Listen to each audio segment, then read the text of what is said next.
आनंद के प्रदाता हे स्नेह शक्ति दाता, अव्यक्त बाप दादा सादर पधारिए।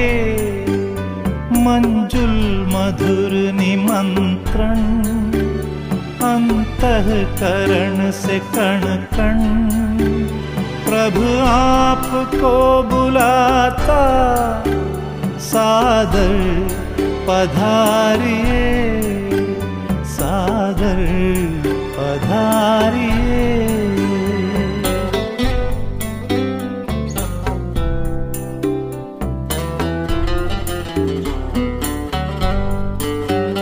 बिछड़े हैं कल्प भर के, प्यासे मिलन के कब से, बच्चे बुला रहे हैं, मिल जाओ आज हमसे।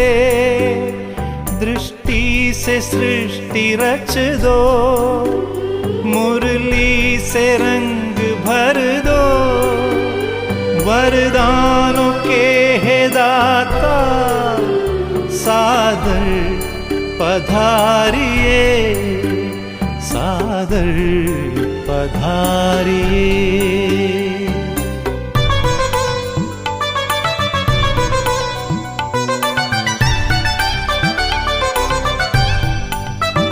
कोमल सी भावनाएं, निर्मल हृदय का कहना, संगम युग में बाबा संग आपके ही रहना।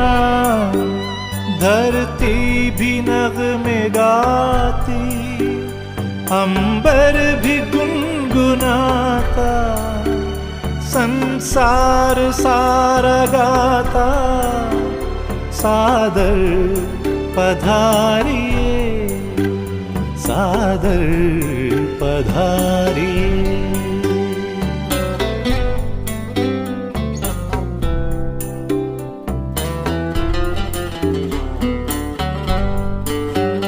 तेरे प्यार को संजोए, नैनों को है भिगोए, यादों के मोतियों को सांसों में है पिरोए। वो सद्गुणों के सागर भरने हर एक गागर, हर हिय तुम्हें बुलाता सादर पधारिए, सादर पधारिए। आनंद के प्रदाता हे स्नेह शक्ति दाता, अव्यक्त बाप दादा सादर पधारिए, सादर पधारिए, सादर पधारिए।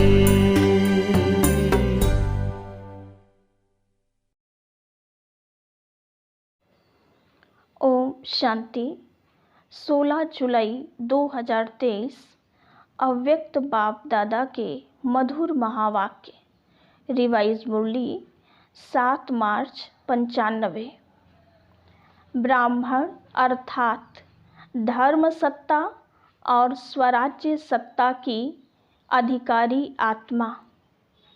आज बाप दादा चारों ओर के बच्चों में 2 विशेष सत्ता को देख रहे हैं। वो 2 सत्ताएं हैं, एक धर्म सत्ता और दूसरी स्वराज्य सत्ता। ब्राह्मण जीवन की विशेषता, ये दोनों सत्ताएं हर एक को प्राप्त होती है। धर्म सत्ता अर्थात सत्यता, पवित्रता के धारणा स्वरूप और स्वराज्य सत्ता अर्थात अधिकारी बन सर्व कर्मेंद्रियों को अपने अधिकार से ऑर्डर में चलाना। स्वराज्य अधिकारी व स्वराज्य के सत्ताधारी किसी भी परिस्थिति, प्रकृति और माया के सर्व स्वरूपों में अधीन नहीं बनेंगे, अधिकारी रहेंगे। हर ब्राह्मण आत्मा को बाप दादा ने ये दोनों ही सत्ताएं प्राप्त कराई है ना। सभी में ये दोनों सत्ताएं हैं कि अभी पूरी नहीं आई हैं। अभी की दोनों सत्ताएं प्राप्त करने वाले हो, अभी की दोनों सत्ताएं प्राप्त करने वाले ही भविष्य में धर्म और राज्य सत्ता के अधिकारी बनते हैं। दोनों ही सत्ताएं धारण की हैं। अपना चित्र देखा है, डबल विदेशियों का चित्र है या औरों का चित्र है, तो उस चित्र में दोनों सत्ताओं की निशानी देखी है।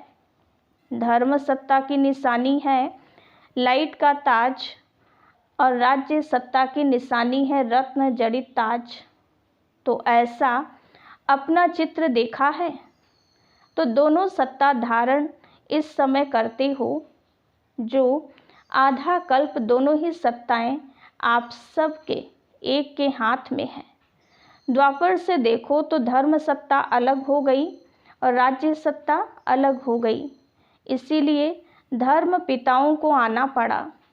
तो धर्म पिता और राजा दोनों अलग अलग रहे, लेकिन आपके राज्य में अलग होंगे क्या? हर एक के पास दोनों सत्ताएं इकट्ठी होती हैं, इसलिए अखंड निर्विघ्न राज्य चलता है। तो हर एक में ये दोनों ही सत्ताएं देख रहे थे कि हर एक ने कितनी अपने में धारण की हैं, कहाँ तक अधिकारी बने हैं, क्या सदा अधिकारी रहते हैं या कभी अधीन कभी अधिकारी। अभी अभी अधिकारी हैं और अभी अभी अधीन हो जाएं तो अच्छा लगेगा कि सदा अधिकारी अच्छा है। सदा अधिकार चाहिए व थोड़े टाइम के लिए चलेगा। जब स्वयं बाप अधिकार दे रहा है, देने वाला दे रहा है और लेने वाले जो हैं उनको क्या करना चाहिए? लेना सहज है या देना सहज है? लेने में तो कोई मुश्किल नहीं है ना। देने में सोचा जाता है दें नहीं दें, थोड़ा दें ज़्यादा दें, लेकिन लेने में तो सब कहेंगे जितना मिले उतना ले लें।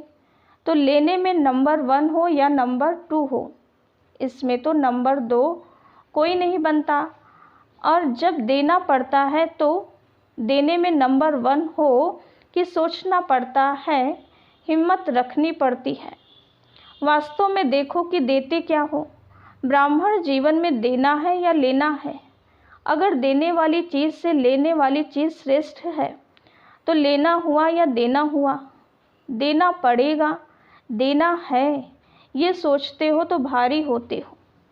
लेना है तो सदा खुश रहेंगे, हिम्मत में रहेंगे। देने में सोचते हो देना मुश्किल है, लेकिन पहले लेते हो फिर देते हो, कुछ भी नहीं हो। आपके पास कुछ है जो बाप को देंगे, दी तो अच्छी चीज़ जाती है या ख़राब चीज़। तो क्या अच्छा है आपके पास? तन अच्छा है, मन अच्छा है, धन अच्छा है, बेकार है। दवाइयों के धक्के से शरीर चला रहे हो, तो धक्के वाली गाड़ी अच्छी होती है क्या? तो ब्राह्मण जीवन में लेना ही लेना है। और बाप तो मुस्कुराते हैं कि बच्चे बाप से भी चतुर हैं, पहले लेते हैं फिर देने का सोचते हैं। होशियार होना अच्छा है, बच्चे होशियार होते हैं तो बाप को अच्छा लगता है, लेकिन चलते चलते यदि डल हो जाते हैं तो अच्छा नहीं लगता है। कभी कभी बच्चों की शक्ल ऐसी लगती है कि पता नहीं क्या हो गया, जैसे शरीर में चलते चलते खून कम हो जाता है तो कमज़ोर हो जाते हैं ना। फेस से भी कमजोरी नज़र आती है, तो यहाँ भी खुशी की शक्तियों की कमी हो जाती है ना, तो चेहरा ऐसा हो जाता है जैसे सब जानते हैं, सभी अनुभवी हैं। एक तरफ कहते हो कि खुशियों की खान मिली है और वो भी अविनाशी, फिर कम कैसे हो जाती है? तो बाप के पास आपके सारे दिन के मन के मूड और मूड प्रमाण जो फेस बदलता है, वो सारे दिन के चित्र वहाँ होते हैं। आप तो चित्रों का म्यूज़ियम बनाते हो ना, बाप के पास आपके चित्रों का म्यूज़ियम होता है। तो सदा ये याद रखो कि मैं ब्राह्मण आत्मा, राज्य सत्ता और धर्म सत्ता की अधिकारी आत्मा हूँ। ये स्मृति का निश्चय है तो नशा है, निश्चय कम तो नशा भी कम। तो चेक करो, ये सत्ताएं सदा साथ रहती हैं व कभी खो जाती हैं, कभी आ जाती हैं। अच्छा, आज डबल विदेशी मैच्योरिटी है। बाप दादा विशेष डबल विदेशियों से पूछते हैं कि सारे दिन में अपने अधिकार के सीट पर सेट रहते हो या अपसेट बहुत जल्दी होते हो? कि अपसेट होना ये पास्ट की बात है, अभी नहीं होते। पास्ट हो गया ना, अभी तो नहीं होते हो ना। अभी नॉलेजफुल पावरफुल बन गए, ऐसे तो नहीं कि छोटी सी बात में अपसेट हो जाओ, चेहरा बदल जाए, मूड बदल जाए। ऐसा कभी कभी होता है, कभी कभी अपसेट होते हो। अच्छा, जो समझते हैं कि अपसेट होना क्या होता है वो भी भूल गया है। ऐसे शक्तिशाली आत्माएं जो कभी अपसेट नहीं होते हैं वो हाथ उठाओ। सच तो बोल रहे हो, उसकी मुबारक। अभी इस सीजन में कुछ तो मधुबन में छोड़ कर जाएंगे या कुछ लेकर जाएंगे। मेजॉरिटी ने मधुबन में शिवरात्रि मनाई है ना, तो जिसका बर्थडे होता है उसको गिफ्ट देते हो ना। तो बाप को क्या गिफ्ट दी? ये अपसेट होना, यही गिफ्ट दे दो। नहीं होंगे? हिम्मत है? अच्छा, हाथ उठाओ और टीवी में सबके हाथ निकालो। सोच समझ कर पक्के हाथ उठाना। देखो, सभी के हाथ का फ़ोटो निकाला? देखना, अभी फ़ोटो निकल गया है। बाप दादा को वो चेहरा अच्छा नहीं लगता। बाप दादा हर एक बच्चे को सदा खिला हुआ रूहानी गुलाब देखना चाहते हैं, मुरझाया हुआ नहीं, खिला हुआ।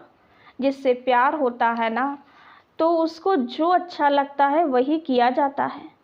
डबल फॉरेनर्स तो बाप से बहुत प्यार करते हैं, तो जो बाप को अच्छा लगता है वही आपको अच्छा लगता है ना। अभी किसी का भी ऐसा समाचार नहीं आए कि क्या करें, बात ही ऐसी थी, इसीलिए अपसेट हो गए। अगर बात अपसेट की आती भी है तो आप अपसेट स्थिति में नहीं आओ। जैसे झूला झूलते हो ना, तो वो बहुत नीचे ऊपर होता है। बहुत नीचे हो, बहुत ऊपर हो और बहुत फास्ट हो तो शरीर को अपसेट करेगा ना। लेकिन आप अपसेट होते हो क्या? क्यों नहीं होते हो? खेल समझते हो तो अपसेट होने के बजाय मनोरंजन समझते हो। कारण क्या हुआ? खेल है। ऐसे अगर कोई अपसेट करने की बातें आए भी, आएंगी ज़रूर। जिन्होंने हाथ उठाया उन्हों के पास और बड़ी अपसेट करने वाली बातें आएंगी, क्योंकि माया भी मुरली सुन रही है। लेकिन उसको एक खेल समझो, घबराओ नहीं। अच्छा, झुलाती है, झूलने दो, लेकिन मन घबराए नहीं। नॉलेजफुल पावरफुल बन जाओ, उस सीट को छोड़ो नहीं। अगर एक दो बार भी माया ने देखा कि ये अपसेट होने वाले नहीं हैं, तो खुद अपसेट हो जाएगी, आपको नहीं करेगी। बात की लेन देन भले करो, कोई भी बात आती है तो नॉलेजफुल होने के कारण समझते तो हो ना, ये ठीक है, ये नहीं ठीक है, ये होनी चाहिए, ये नहीं होनी चाहिए। लेकिन बात की लेन देन बात के रीति से करो, अपसेट रूप से नहीं करो। एक तरफ बोलते जाएंगे दूसरी तरफ गंगा जमुना बहाते रहेंगे, चाहे मन में बहाओ चाहे आँख से बहाओ, दोनों ही ठीक नहीं है। तो गिफ्ट देने के लिए तैयार हो, सोच लिया कि ऐसे ही हाँ कर लिया।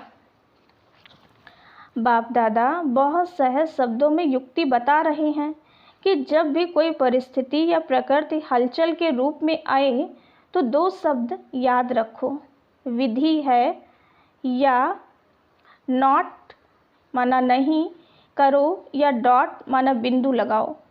नॉट या डॉट, अगर कोई बात रॉन्ग है तो यही सोचो, नॉट माना नहीं करना है, ना सोचना है, ना करना है, ना बोलना है, और डॉट लगा दो तो नॉट हो ही जाएगा। सोचो, नॉट लगाओ, डॉट, फिनिश।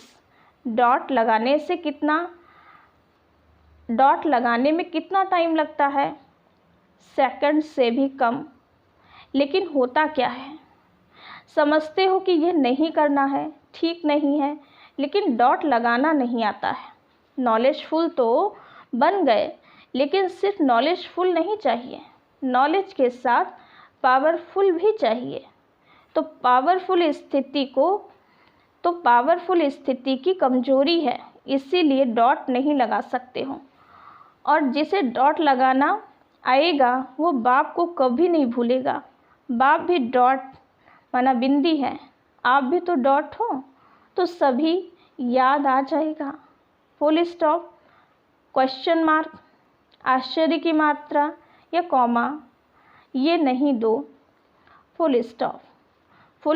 फुल स्टॉप की मात्रा इजी है ना, और सब तो मुश्किल है, और सबसे मुश्किल है क्वेश्चन मार्क, वो लगाने बहुत जल्दी आता है। सुनाया है ना कि व्हाई शब्द आए तो क्या करो, फ्लाई, ऊपर उड़ जाओ, व्हाई नहीं फ्लाई, फ्लाई करना आता है। वैसे डबल फॉरेनर्स में अच्छे अच्छे रत्न निकले हैं। बाप दादा ऐसे रत्नों को देख हर्षित होते हैं, साथ साथ ऐसे रत्न जो बहुत अमूल्य हैं। ऐसे अमूल्य रत्नों में अगर बहुत जरा सा भी कहाँ दाग दिखाई देता है तो अमूल्य रत्न के आगे वो दाग अच्छा नहीं लगता। होता छोटा सा दाग है, लेकिन कहेंगे तो दाग ना। तो जब अमूल्य रत्न बन गए हो तो बाकी छोटा सा दाग क्यों रखा है? अच्छा लगता है क्या? ये तो नहीं सोचते हो कि चंद्रमा में भी काला दिखाई देता है, इसीलिए अच्छा है। डबल विदेशी सैंपल बनकर दिखाओ, जरा भी कोई कमी नहीं। वैसे दाग का कारण क्या होता है? चाहते नहीं हो कि दाग लगे, लेकिन लग जाता है। क्यों लग जाता है? मूल कारण जानते हो? जानने में तो होशियार हो, जानते भी हो। और जब आपस में वर्कशॉप करते हो तो बाप दादा वर्कशॉप के भी फ़ोटो देखते हैं, कारण बहुत निकालते हो, ये कारण है, ये कारण है। और अच्छी बातें वर्कशॉप में निकालते हो, लेकिन वर्क में नहीं लाते हो। बॉडी कॉन्शियसनेस के बहुत सूक्ष्म रूप बनते जाते हैं। अभी मोटे मोटे रूप में बॉडी कॉन्शियस नहीं आता, लेकिन सूक्ष्म और रॉयल रूप में आता है। बुद्धि बहुत अच्छी चलाते हो, जब अच्छी बातें सोचते हो तो बाप दादा खुश होते हैं, लेकिन अच्छी बातें सोचते करते फिर थोड़ा भी अगर कोई एडिशन करेक्शन करते हैं तो मैंपन आ जाता है। जैसे खुशी से अपने विचार देते हो, ऐसे दूसरे के विचार भी खुशी से लो। घबराओ नहीं, ये कैसे होगा, ये क्या किया, ये तो हो नहीं सकता, ये तो चल नहीं सकता। दूसरे की राय, दूसरे की बात को भी इतना ही रिगार्ड दो जितना अपनी बात को रिगार्ड देते हो। विचार देना अलग चीज़ है। आपको उनके विचार अगर ठीक नहीं भी लगते हैं तो उसके इफ़ेक्ट में आना, अवस्था नीचे ऊपर हो जाए तो ये सेवा नहीं होती। एडजस्ट करना, दूसरों के विचार को भी अपने विचारों के मौफिक सोचना समझना, ये है दूसरे के विचारों को रिगार्ड देना।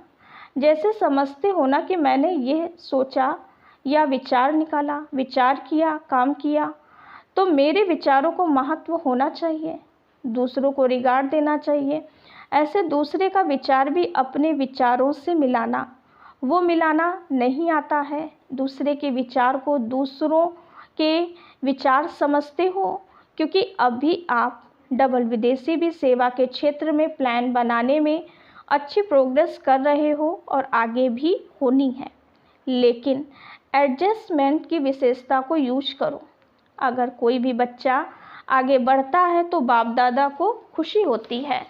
ऐसे नहीं समझते कि ये क्यों आगे बढ़े, जो बढ़ता है वो बहुत अच्छा। तो डबल विदेशियों के लिए बाप दादा को स्नेह तो है ही, लेकिन सेवा के प्लान व प्रैक्टिकल सेवा के लिए जो करते हो, कर रहे हो, उसके लिए बहुत बहुत रिगार्ड है। बाप दादा ने पहले भी सुनाया है कि अगर आप डबल विदेशी नहीं होते तो बाप का एक टाइटल प्रैक्टिकल में सिद्ध नहीं होता। कौन सा? विश्व कल्याणकारी। तो अभी देखो, विश्व के चारों ओर बाप का मैसेज दे रहे हो ना। इस सीजन में चारों ओर के आए हैं ना। टोटल कितने देशों से आए हैं? 58। बाकी कितने मुख्य देश रहे हैं? 125। छोटे छोटे देश तो बहुत होंगे, लेकिन मुख्य देश 125 रहे हुए हैं। तो अभी डबल विदेशियों को तो बहुत काम करना पड़ेगा। भारत में भी करना है तो विदेश में भी करना है, दोनों जगह करना है। बाप दादा ने पहले भी कहा है कि सेवा की संपूर्ण सफलता की निशानी ये है कि कोई भी तरफ की आत्मा उल्हाना नहीं दे कि हमारे तरफ तो मैसेज पहुंचा ही नहीं। मैसेज पहुंचाया और सुनते हुए कोई ने अपना भाग्य नहीं बनाया तो आपके प्रति उल्हाना नहीं हुआ, वह उन आत्मा के प्रति हुआ। लेकिन आपके प्रति कोई उल्हाना नहीं रह जाए। जब कहते ही हैं कि मास्टर विश्व कल्याणकारी हैं, तो विश्व के चारों ओर मैसेज तो पहुंचना चाहिए। भारत में भी पहुंचना चाहिए तो विदेश में भी पहुंचना चाहिए। जिस समय आपका विजय का झंडा लहराता हो, उस समय यदि कोई आत्मा आकर यह उल्हाना दे तो अच्छा लगेगा। एक तरफ आप झंडा लहरा रहे हैं और दूसरे तरफ लोग उल्हाना दे रहे हैं, तो अच्छा लगेगा? नहीं लगेगा ना। डबल विदेशियों की हिम्मत अच्छी है। बाप से प्यार तो है ही, लेकिन सेवा से भी प्यार अच्छा है। दोनों से प्यार का सर्टिफिकेट अच्छा है। अभी कौन सा सर्टिफिकेट लेना है? जितने सेवाधारी उतने ही शक्तिधारी, तो शक्ति स्वरूप बन गए, यह सर्टिफिकेट लेना है। बाप दादा देखते हैं मेजॉरिटी बाप से और सेवा से प्यार में पास है। अच्छा, चारों ओर के धर्म सत्ता के अधिकारी आत्माएं, सदा स्वराज्य सत्ता के अधिकारी आत्माएं, सदा डबल सत्ताधारी डबल ताजधारी श्रेष्ठ आत्माएं, सदा सर्व शक्तियों द्वारा शक्ति स्वरूप का प्रत्यक्ष स्वरूप दिखाने वाले शक्तिशाली आत्माएं, सदा लक्ष्य को लक्षण के रूप में दिखाने वाले, अनुभव कराने वाले शक्तिशाली महावीर, अचल अडोल आत्माओं को बाप दादा का याद प्यार और नमस्ते। हम रूहानी बच्चों की रूहानी बाप दादा को याद प्यार, गुड मॉर्निंग और नमस्ते। वरदान: दृढ़ संकल्प द्वारा व्यर्थ की बीमारी को सदा के लिए खत्म करने वाले सफलता मूर्त भव। सफलता मूर्त बनने के लिए सभी बच्चों को यही एक दृढ़ संकल्प करना है कि ना कभी व्यर्थ सोचेंगे, ना कभी व्यर्थ देखेंगे, ना व्यर्थ सुनेंगे, ना व्यर्थ बोलेंगे और ना व्यर्थ करेंगे। सदा सावधान रह व्यर्थ के नाम निशान को भी समाप्त करेंगे। यह व्यर्थ की बीमारी बहुत कड़ी है जो योगी बनने नहीं देती, क्योंकि व्यर्थ है विस्तार। विस्तार में भटकने वाली बुद्धि को समेटने की शक्ति द्वारा सार स्वरूप में स्थित करो, तब सहज योगी सफलता मूर्त बनेंगे। स्लोगन: दूसरों को कहकर सिखाने के बजाय करके सिखाने वाले बनो। अच्छा, ओम शांति।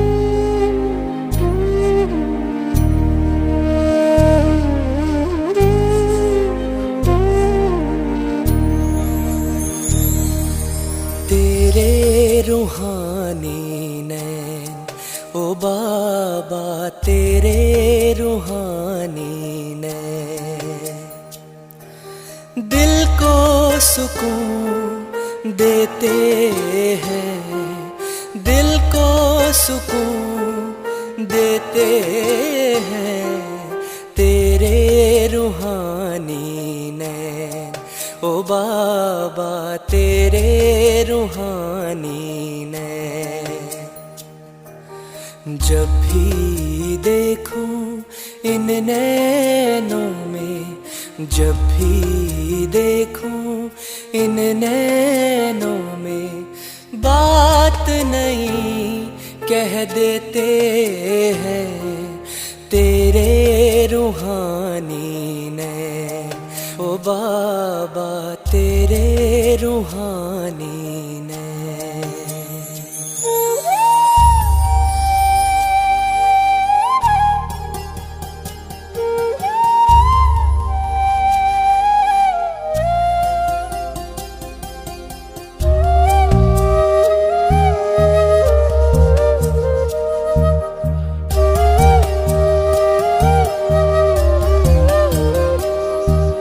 सागर से गहरे नैन तेरे ओ बाबा,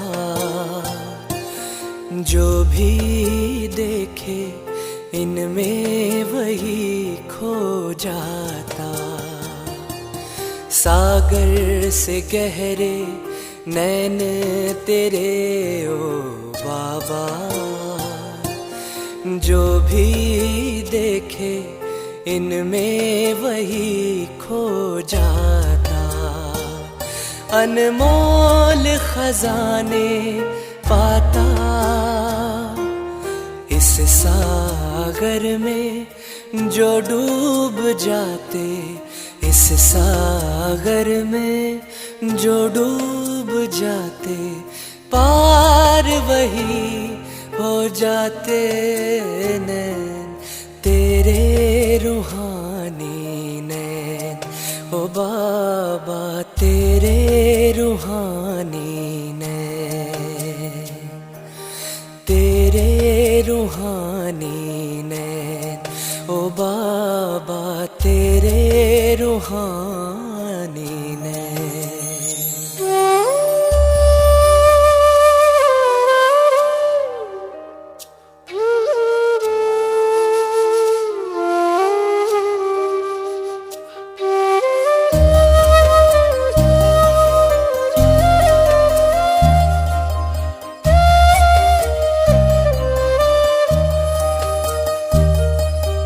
प्यारी प्यारी मुस्कान न्यारी दिल को लुभाए जाती है। बोल तुम्हारे कितने प्यारे अंतर मन छू जाते हैं।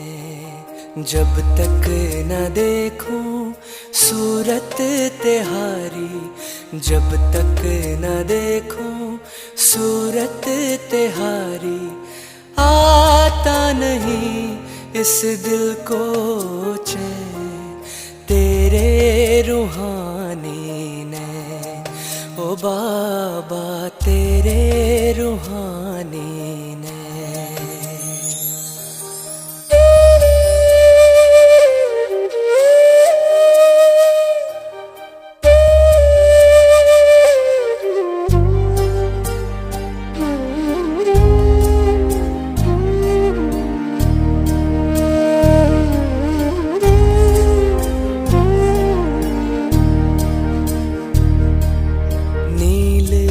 गगन के झरोखों से हो देखते रहते, बाहां पसारे प्यार लिए मीठे बाबा यही कहते, आओ प्यारो साथ चले, आओ प्यारो साथ चले, अपने वतन जहाँ मीठे हो बैर तेरे रूहानी ने, ओ बाबा तेरे रूहानी ने।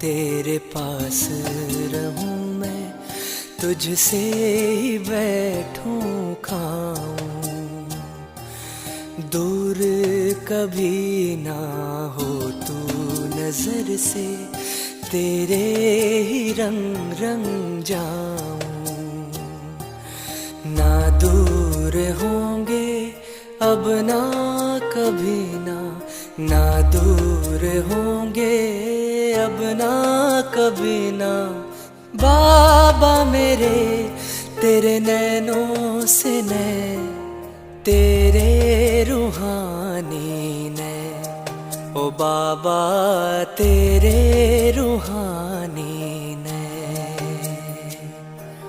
तेरे रूहानी ने, ओ बाबा तेरे रूहानी।